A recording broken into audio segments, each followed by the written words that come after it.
Nouvelle journée de mobilisation à travers toute la France contre la loi sécurité globale à laquelle va se joindre la mobilisation contre la précarité.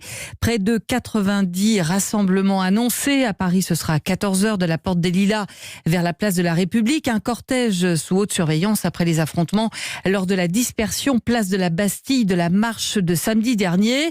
Hier, lors de son entretien avec le média en ligne brute, Emmanuel Macron est revenu longuement sur la question des violences policières. Autre thème abordé, la lutte contre les discriminations. Il a annoncé la mise en place d'une plateforme où les victimes pourront témoigner de ce qui leur est arrivé. Une annonce qui a fâché plusieurs syndicats de policiers, Guillaume Biet.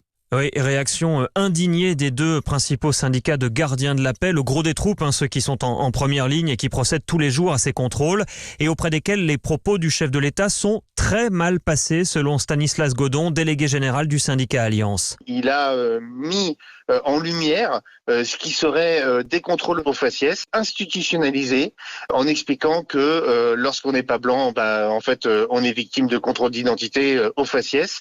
Les policiers de terrain ne comprennent pas ce volte-face du président de la République. On aurait préféré avoir du soutien plutôt que des accusations et surtout donner raison à tous ceux qui nous accusent tous les jours de commettre des méfaits non déontologiques, non réglementaires et qui sont passibles d'ailleurs du code pénal. Mêmes arguments chez le syndicat majoritaire Unité SGP Police qui demande sur quelles statistiques s'appuie Emmanuel Macron. En revanche, les représentants syndicaux saluent la généralisation confirmée des caméras piétons, mais en attendant, ils appellent leurs collègues à ne plus procéder à des contrôles d'identité sur le terrain. Guillaume Biet, chef du service police-justice d'Europe 1.